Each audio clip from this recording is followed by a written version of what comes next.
Hello friends, welcome to my YouTube channel. मैं मोहजिबा खान और आप देख रहे हैं स्टडी स्पार्क्स। स्टार्ट करते हैं आज की क्लास को। तो प्रीवियस क्लास में हम लोग ध्वनि यानी कि साउंड के बारे में हमने चैप्टर स्टार्ट किया था। वहाँ पर हमारा जो लास्ट पॉइंट था वो था पिच यानी कि तारत्व के बारे में हमने वहाँ पर जाना था। यहाँ पर जिसके बारे में आज हम स्टार्ट करने वाले हैं वे है क्वालिटी या फिर जिसको टिम्बर यानी गुणवत्ता बोला जाता है। तो साउंड यानी कि ध्वनि की गुणवत्ता किसे कहा जाता है, आइए इसके बारे में जानते हैं।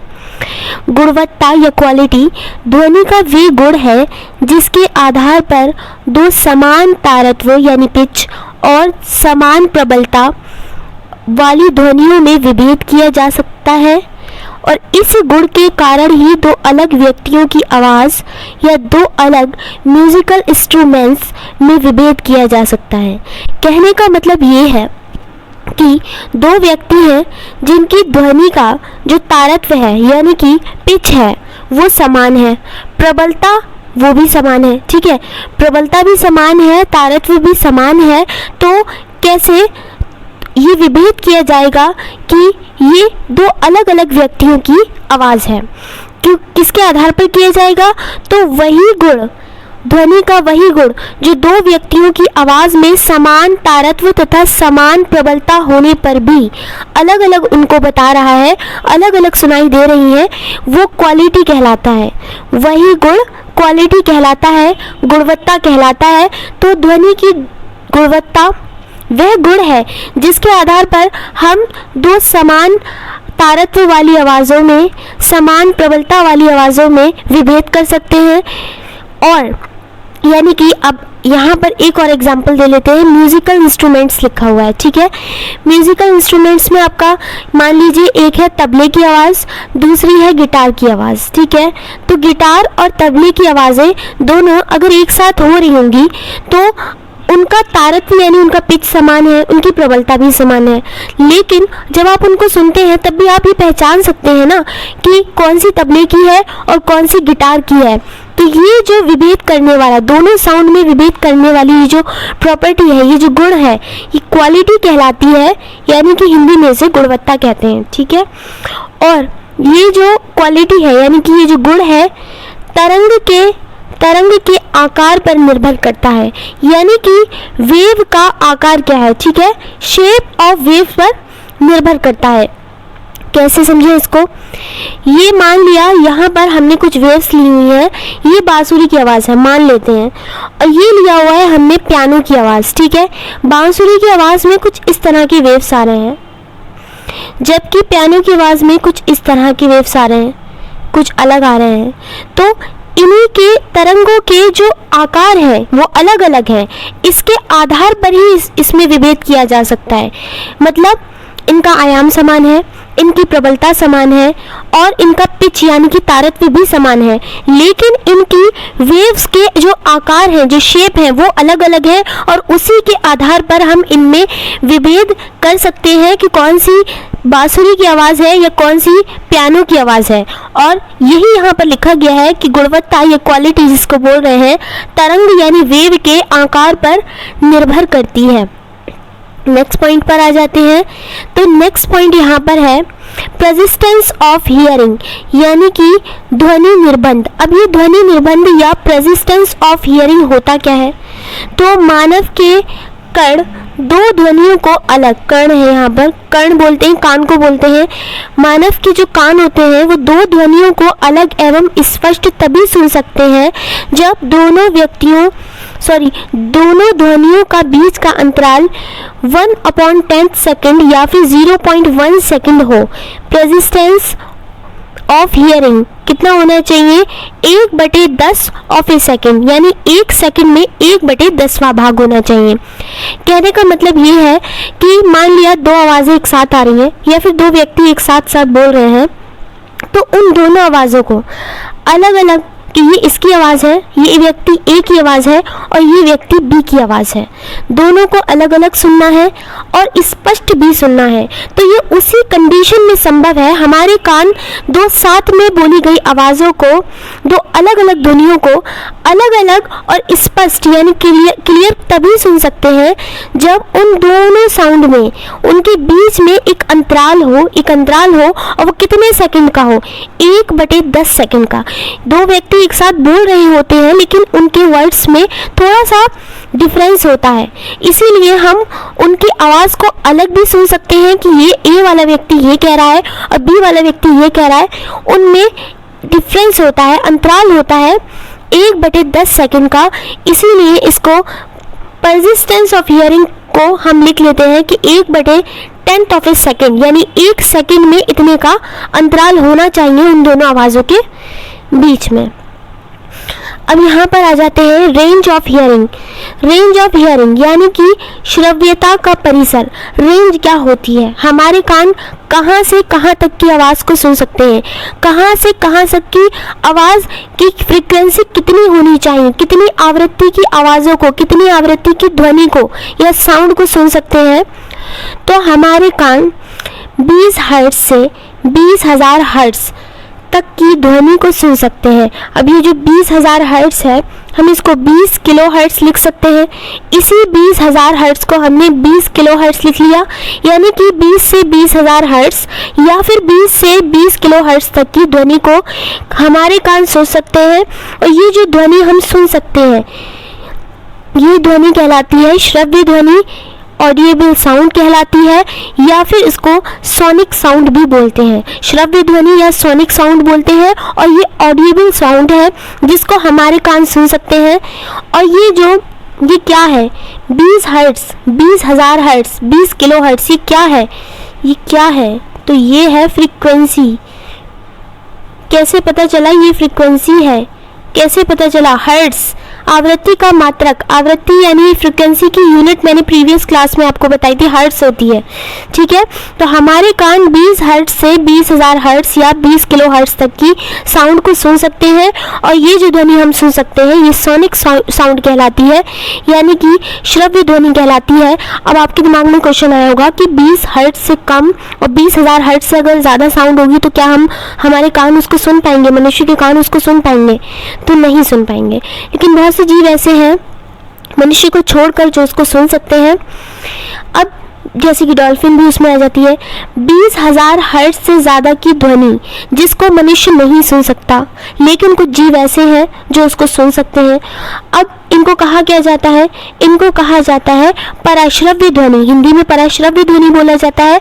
वैसे इनको अल्ट्रासोनिक साउंड कहा जाता है या फिर अल्ट्रासाउंड कहा जाता है। 20,000 हर्ट्ज से ज़्यादा की साउंड को अल्ट्रासोनिक साउंड या अल्ट्रासाउंड कहा जाता है। और 20 हर्ट्ज से कम ध्वनि, क्योंकि मनुष्य कितनी आवाज़ सुन सकता है? 20 से लेकर के 20,000 हर्ट्ज तक की तो ध्वनि जो कि मनुष्य सुन सकता है, जो कि ह्यूमन सुन सकते हैं, जो कि मनुष्य सुन सकता है, वो उसको क्या बोलते थे? श्रव्य ध्वनि, सोनिक साउंड। लेकिन 20 हर्ट्ज से कम वाली ध्वनि को क्या कहेंगे? इंफ्रासोनिक साउंड या इंफ्रासाउंड, ठीक है। अब यहाँ पर जो यूजेस ऑफ अल्ट्रासोनिक साउंड यानी कि पराश्रव्य ध्वनि के प्रयोग कहाँ कहाँ किया जाता है उसको जान लेते हैं थोड़ा सा। तो सबसे पहला पॉइंट है यहाँ पर ध्वनि के ब्लॉकों में दरार ढूंढने में, ठीक है। ध्वनि के ब्लॉकों में दरार कहाँ पर आ गई है, इसके लिए भी हम पराश्रव्य ध्वनि या अल्ट्रासोनिक साउंड का प्रयोग करते हैं।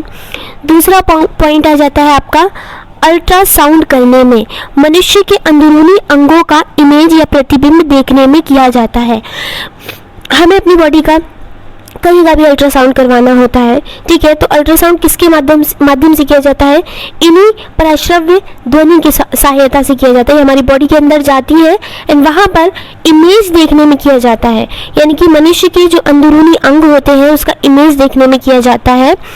लीवर, गॉल ब्लैडर, गर्भाशय, किडनी में बने स्टोन को ब्रेक करने में भी पराश्रव्य ध्वनि यानी कि अल्ट्रासोनिक साउंड का प्रयोग किया जाता है। और सोनार में इसका प्रयोग किया जाता है। अब ये सोनार क्या है? ये एक डिवाइस है जो कि समुद्र की गहराई मापने में काम आता है। एक सोनार क्या है? एक डिवाइस है जो कि समुद्र की गहराई नापने में काम आता है। और सोनार की फुल फॉर्म भी है, इस तरीके से भी पूछा जा सकता है। तो सोनार की फुल फॉर्म है साउंड नेविगेशन एंड रेंजिंग, ठीक है। Sound navigation and ranging. अब यहाँ पर हम थोड़ा सा और जान लेते हैं स्ट्रक्चर ऑफ ईयर, यानी कि हमारे जो कान होते हैं, मनुष्य के जो कान हैं, उनकी स्ट्रक्चर यानी कि संरचना के बारे में हम यहाँ पर जानने वाले हैं। तो जानते हैं, सबसे पहले तो हमारे कान की जो संरचना है वो थ्री पार्ट्स में। पहला आ जाता है एक्सटर्नल ईयर, दूसरा आ जाता है मिडिल ईयर और तीसरा आ जाता है इंटरनल ईयर। एक्सटर्नल ईयर मतलब बाहरी कान, मिडिल ईयर मतलब बीच वाला कान का हिस्सा जो होगा उसको मिडिल ईयर कहेंगे, एंड इंटरनल कान यानी कि आंतरिक कान, कर्ण भी बोल सकते हैं।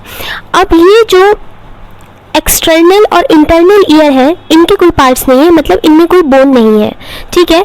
लेकिन ये जो मिडिल ईयर है ना, मिडिल ईयर्स में 3 हड्डियां पाई जाती हैं, यानी कि 3 बोन्स पाई जाती हैं। उनके नाम क्या है? मैलियस, इंकस एंड स्टेपीज, ठीक है। मैलियस, इंकस एंड स्टेपीज ये पाई जाती हैं हमारे कान में, और हमारा कान जो है वो 3 हिस्सों में बना हुआ है, उसकी संरचना है।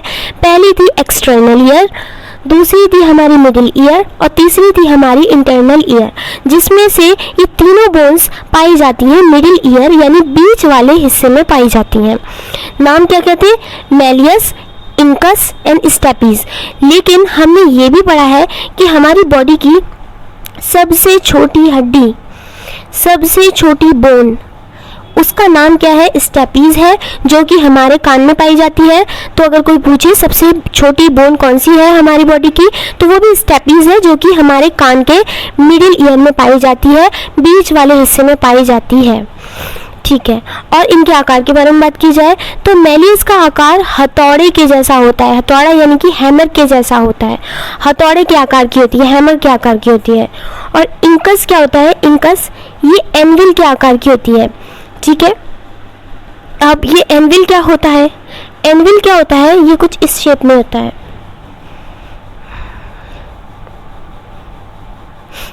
आपने देखा होगा कि कभी आपको आपके शूज़ में या किसी स्लीपर में आपकी प्रॉब्लम हो गई होगी, तो आपको मोची के पास जाकर के उसको ठीक करवाना होगा। तो वो जिस चीज़ से उसको ठोकते हैं ना, वही चीज़, वो जो शेप होता है वो एनविल होता है, ठीक है। एनविल के आकार की होती है। और स्टेपीज की अगर बात की जाए तो ये बॉडी की सबसे छोटी बोन है, बिल्कुल है, और ये खुरपे की तरह होती है, ठीक है, यानी कि स्टीरअप के आकार की होती है, ठीक है। इसको भी आपको याद रखना है कि मैलियस हथौड़े के आकार की होती है, इंकस एनविल के आकार की होती है, स्टेपीज खुरपा के आकार की होती है। अब यहाँ पर आपको कान की संरचना के बारे में थोड़ा सा देख लेना है। मान लिया ये हमारा कान है, ठीक है, ये हमारा कान है, और हमारे कान का ये वाला जो हिस्सा है ये कहलाता है आपका ईयर पिन्ना। ईयर पिन्ना सबसे बाहरी वाला जो दिख रहा होता है ना, जिसको आप छू करके अभी देख सकते हैं, ईयर पिन्ना कहलाता है। हिंदी में इसको बोलेंगे कर्ण पल्लव, ठीक है, इसको बोलेंगे कर्ण पल्लव। अब इससे थोड़ा अंदर चलेंगे इस तरीके से, जहाँ तक आपकी ईयरबड जा सकती है वहाँ तक ये वाला हिस्सा क्या होता है? ये आपका होता है एक्सटर्नल ईयर, एक्सटर्नल बाहरी कर्ण, एक्सटर्नल ईयर, ठीक है। अब यहाँ पर एक्सटर्नल ईयर के बाद जो ये वाला हिस्सा है, जो बोला जाता है कि ये कान का पर्दा कहलाता है, यानी कि कान के पर्दे को बोलते हैं ईयर ड्रम। यहाँ पर लिखे देते हैं ईयर ड्रम, ठीक है, ये हो गया ईयर ड्रम। अब यहाँ पर क्या देखना है हमें कि इसके बाद आ जाता है इस तरीके से, ये इस तरीके से, यहाँ पर इसको मान लिया ये आपका मिडिल ईयर है, ठीक है, ये आ गया middle ear, middle ear, middle ear आ गया। अब मिडिल ईयर के अंदर क्या है? 3 बोन्स हैं। कौन कौन सी है उनको देख लेते हैं। पहली है मैलियस, जो कि इस तरीके से गई।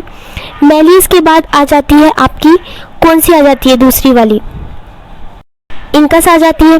तो मैलियस के बाद इस तरीके से यहाँ तक मैलियस मान लिया, ये रही इंकस, और इंकस के बाद लास्ट वाली स्टेपीज, ये इस तरीके से यहाँ इस जगह पर आ गई, ठीक है, स्टेपीज आ गई। अब एक और हमने देखना है, वो कौन सी है? उसके बाद हमारा कौन सा आ गया? सबसे अंदर का हिस्सा आ गया कान का। सबसे अंदर के हिस्से को क्या बोल रहे थे हम? Internal ear. इंटरनल ईयर थोड़ा सा कॉइल शेप में होगा, ठीक है, इस तरीके से थोड़ा सा कॉइल शेप में होगा, ये हो जाएगा इंटरनल ईयर। आई होप आपको समझ में आ गया होगा। यहाँ पर क्लियर भी बना हुआ है डायग्राम, यहाँ पर आप देख सकते हैं।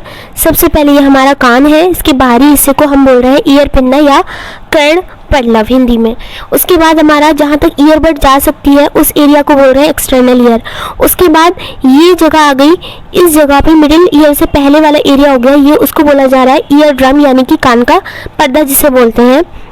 और कान का पर्दा तभी ये वाइब्रेट करता है जब कोई ध्वनि जाती है ना हमारे कान में, तो यही वाइब्रेट करता है और ये वाइब्रेशन आगे बढ़ाता है। कौन बढ़ाता है? ये जो बोन्स मिडिल ईयर में मौजूद है ये इसको आगे बढ़ाती हैं और बड़ा करके आगे बढ़ाती हैं, यानी कि किस तरीके से एम्पलीफाई कर देती हैं उसको, ठीक है। तो ये मिडिल ईयर है गया, इसके अंदर हमने तीनों बोन्स के बारे में बता दिया और ये लास्ट में हमारा आ गया इंटरनल ईयर जो कि कॉइल शेप में है। यहाँ पर आ जाते हैं। साउंड ईयर पिन्ना यानी कर्ण पल्लव से होकर के एक्सटर्नल ईयर में जाएगी, फिर कान के पर्दे यानी ईयर ड्रम से मैलियस, इंकस और स्टेपीज में जा करके इंटरनल ईयर तक जाती है, ठीक है। और जो कान का पर्दा है वो वाइब्रेट करता है जब कोई ध्वनि कान तक पहुंचती है, तथा तीनों बोन्स, ये जो तीनों बोन्स हैं ये साउंड को एम्पलीफाई यानी बढ़ा देना, आवर्धित करने का काम करती हैं। आई होप आपको स्ट्रक्चर ऑफ ईयर में कोई प्रॉब्लम नहीं आई होगी, चीज़ें अच्छे से समझ में आ गई होंगी। कहने का मतलब ये था हमारा जो कान है उसकी 3 संरचनाएं हैं, एक्सटर्नल, मिडिल एंड इंटरनल, जिसमें से एक्सटर्नल और इंटरनल में कोई भी बोन नहीं है, कोई भी हड्डी नहीं है, लेकिन मिडिल वाला जो पार्ट है उसके अंदर 3 हड्डियां पाई जाती हैं, 3 बोन्स पाई जाती हैं। पहली मैलियस, इंकस और स्टेपीज। मैलियस हैमर के आकार की है, इंकस एनविल के आकार की है, स्टेपीज जो कि हमारी बॉडी की सबसे छोटी हड्डी भी है वो खुरपी के आकार की है। और किस तरीके से ईयर पिन्ना बोलते हैं हमारे कान का जो ऊपरी भाग होता है जिसको हम अभी भी छू सकते हैं, ईयर पिन्ना बोलते हैं, उसको कर्ण पल्लव बोलते हैं हिंदी में। और ईयर ड्रम बोलते हैं कान का जो पर्दा होता है उसको बोला जाता है। बाकी चीज़ें मैंने आपको अच्छे से क्लियर कर दी। नया चैप्टर स्टार्ट कर देते हैं। साउंड का जो चैप्टर था वो हमने कंप्लीट कर लिया है। अब हम यहाँ पर जो नया टॉपिक आज स्टार्ट करने वाले हैं वो है आपका हीट यानी कि ऊष्मा। हीट यानी कि ऊष्मा, ठीक है। अब हीट क्या होता है? सबसे पहले तो कोई भी नई चीज़ या नया टॉपिक हम स्टार्ट करते हैं तो हम उसके बारे में यही पढ़ते हैं कि जिस चीज़ के बारे में हम पढ़ रहे हैं वो है क्या। तो heat is a form of energy. ऊष्मा ऊर्जा का एक रूप है, यानी कि ऊष्मा एनर्जी का ही एक रूप है। अभी हमने साउंड चैप्टर कंप्लीट किया है, तो साउंड क्या था? साउंड भी तो एनर्जी का ही एक रूप था। प्रकाश यानी कि लाइट हमने चैप्टर भी कंप्लीट कर चुके हैं, वो भी बहुत इंपॉर्टेंट चैप्टर था। उसमें भी हमने ये चीज़ पढ़ी थी कि लाइट क्या था, तो वहाँ पर भी हमने ये चीज़ लिखी थी, light is a form of energy, यानी कि लाइट, साउंड, ऊष्मा ये सब जो है ऊर्जा के ही रूप है, ऊर्जा ही है, ये ऊर्जा के एक रूप है। अब इसमें जो हमारा पहला टॉपिक बनता है वो है टेम्परेचर यानी कि तापमान, क्योंकि ऊष्मा और टेम्परेचर इन दोनों चीज़ों में बहुत कन्फ्यूज़न होती है। तो ऊष्मा और टेम्परेचर में कोई डिफरेंस होता है? इन दोनों में क्या अलग अलग बात है? क्या ये दोनों एक है या अलग है? आइए टेम्परेचर के बारे में जानते हैं। तो किसी वस्तु का ताप या टेम्परेचर उसकी हॉटनेस या कोल्डनेस का मापक होता है, यानी कि कोई वस्तु कितनी गर्म है या फिर कितनी ठंडी है, कितनी गर्म है या कितनी ठंडी है। तो ये जो इसका मेजरमेंट किया जा रहा है कि ये चीज़ इतनी गर्म है या इतनी ठंडी है, तो वो जो माप है वही मापक जो है टेम्परेचर कहलाता है, यानी किसी वस्तु का टेम्परेचर उसकी हॉटनेस या कोल्डनेस का मापक होता है, ठीक है। अब यहाँ पर आपको थोड़ा सा समझना है, यहाँ पर एक बॉडी है ए और एक बॉडी है बी, या ऑब्जेक्ट भी आप मान सकते हैं, जिसमें ये चीज़ बोली गई है कि T1 is greater than T2, यानी कि जो ऑब्जेक्ट ए है उसका टेम्परेचर यानी T1 T2 से ऑब्जेक्ट बी से ज़्यादा है, यानी T2 से ज़्यादा है, यानी कि ऑब्जेक्ट ए का टेम्परेचर ऑब्जेक्ट बी से ज़्यादा है, ठीक है। तो हम ये बोलेंगे कि इसके मुकाबले यानी बी के मुकाबले, बी का भी टेम्परेचर कुछ तो होगा, उसके मुकाबले ए का टेम्परेचर ज़्यादा है, यानी कि ये गर्म बोलेंगे, इसको ठंडा बोला जाएगा। ठीक है, तो इसकी ऊष्मा, अगर ऊष्मा की बात की जाए तब हम ये बोलेंगे इस टेम्परेचर के अकॉर्डिंग कि इसकी ऊष्मा ज़्यादा है, यानी बॉडी ए की ऊष्मा ज़्यादा है और बॉडी बी की ऊष्मा कम है। लेकिन जब हम इन दोनों वस्तुओं को कनेक्ट कर देंगे, तो हमने इन दोनों वस्तुओं को कनेक्ट कर दिया, तो क्योंकि एनर्जी या ऊष्मा का फ्लो जो होता है higher concentration to lower concentration होता है। तो इसका मतलब जो गर्म वाली वस्तु से ऊष्मा बी वाली वस्तु में जाएगी, कब तक जाएगी, तब तक ट्रांसफ़र होता रहेगा जब तक कि इन दोनों के टेम्परेचर समान ना हो जाए। तो इस तरीके से आपने टेम्परेचर यानी कि तापमान और ऊष्मा यानी कि हीट में आपने डिफरेंस देख लिया होगा। यहाँ पर कुछ पॉइंट्स भी लिखे हुए हैं, उनको भी देख लेते हैं। तापमान को थर्मामीटर द्वारा नापा जाता है और तापमान मापने की जो यूनिट है और टेम्परेचर को मापने की जो यूनिट है वो सेल्सियस है, यानी कि डिग्री सेंटीग्रेड है। यानी कि तापमान को थर्मामीटर एक डिवाइस होती है, एक यंत्र होता है, उसके द्वारा नापा जाता है और तापमान मापने की यूनिट जो होती है आमतौर पर सेल्सियस होती है, वैसे केल्विन होती है और भी बहुत सारी यूनिट होती है।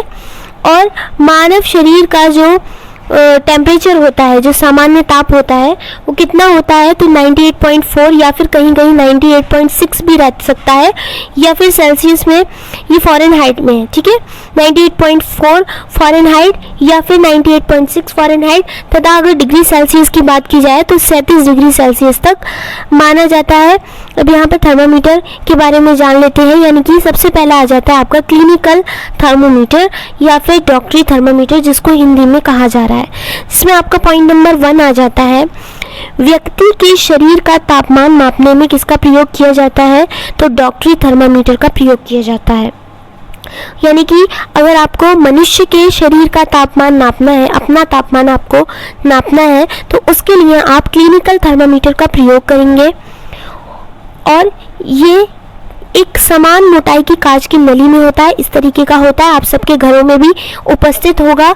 यहाँ पर ये आप देख रहे हैं एक झुकाव सी बनी हुई है, ये इसको किंक कहा जाता है। ठीक है, अब इसका प्रयोग इसलिए किया जाता है क्योंकि थर्मामीटर में ये वाला पार्ट है, इसको बल्ब कहा जाता है।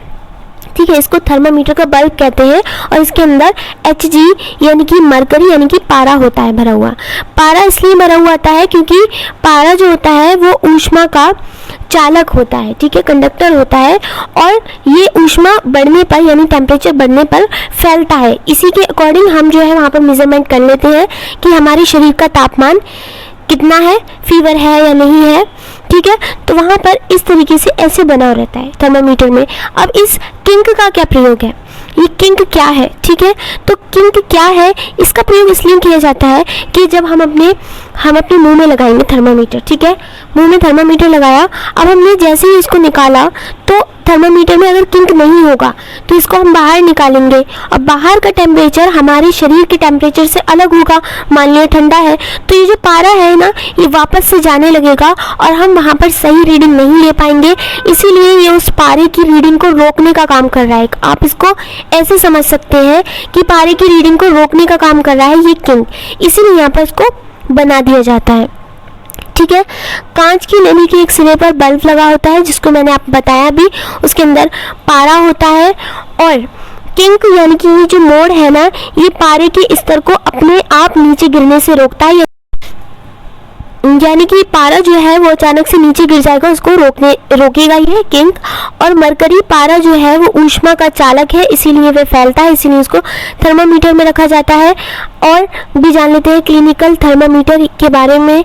तो क्लिनिकल थर्मामीटर का तापमान रेंज, इसकी रेंज कितनी होती है, मतलब कहाँ से कहाँ तक की रीडिंग हम ले सकते हैं, तो 35 डिग्री सेल्सियस से 42 डिग्री सेल्सियस तक ले सकते हैं। अब आपके माइंड में ये क्वेश्चन आना चाहिए फौरन ही कि इतने से इतनी रीडिंग ही क्यों लें, क्योंकि मानव शरीर का जो तापमान होता है वो सामान्य रूप से 35 डिग्री सेल्सियस से नीचे नहीं जाता और 42 डिग्री सेंटीग्रेड से ऊपर ये नहीं जाता है। इसीलिए जो मानव के शरीर का टेम्परेचर नापने वाला क्लिनिकल थर्मोमीटर है, उसका तापमान की जो रेंज होती है वो 35 डिग्री सेंटीग्रेड से 42 डिग्री सेंटीग्रेड तक ही रखी जाती है। बात कर लेते हैं आपकी लेबोरेटरी थर्मामीटर या फिर जिसको प्रयोगशाला थर्मामीटर कहा जा रहा है।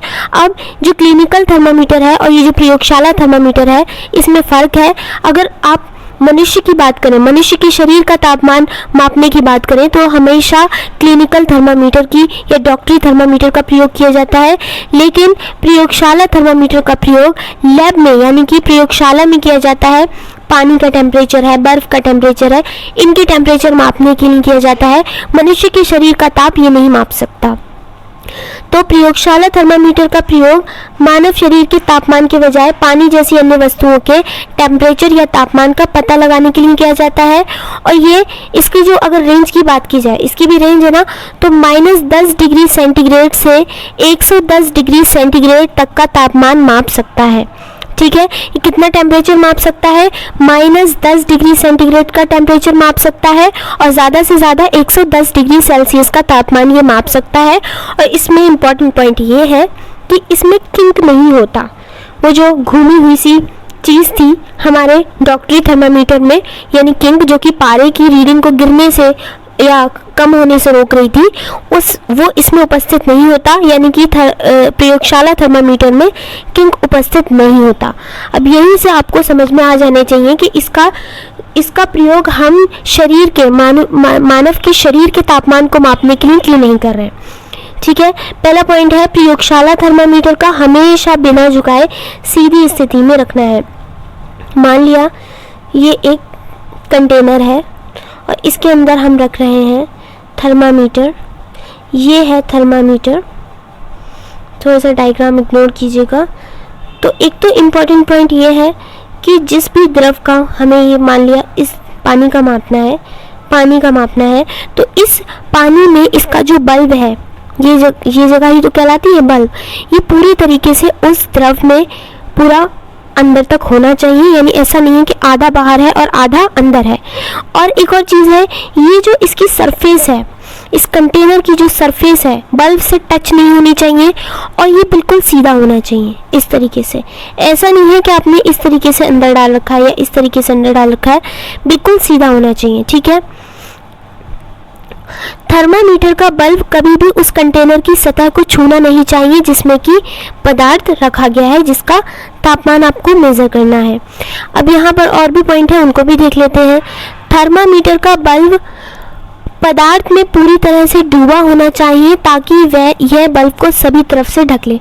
यानी कि जो बल्ब वाला जो पोर्शन है वो पूरी तरीके से उस पदार्थ में होना चाहिए, उससे बाहर या अंदर होना चाहिए, लेकिन बाहर नहीं होना चाहिए। इतना अंदर नहीं होना चाहिए कि उसकी सरफेस से टच कर जाए। मानव शरीर का तापमान मापने के लिए प्रयोगशाला थर्मामीटर का प्रयोग नहीं करना चाहिए।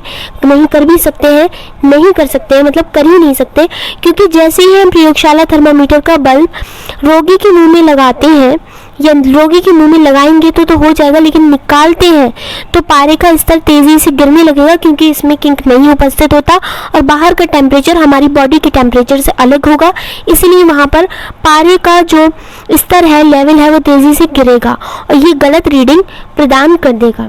आई होप आपको आज की क्लास पसंद आई होगी। पसंद आई है तो प्लीज़ लाइक करें, कमेंट सेक्शन में आकर के ज़रूर बताएं कि आज की क्लास आपको कैसी लगी है। चैनल पर नए हैं तो चैनल को सब्सक्राइब करें, लाइक करें, साथ में बेल आइकन को प्रेस कर लें ताकि आने वाला कोई भी नया नोटिफिकेशन आप लोगों तक पहुंच सके। मिलते हैं नेक्स्ट वीडियो में, तब तक के लिए गुड बाय।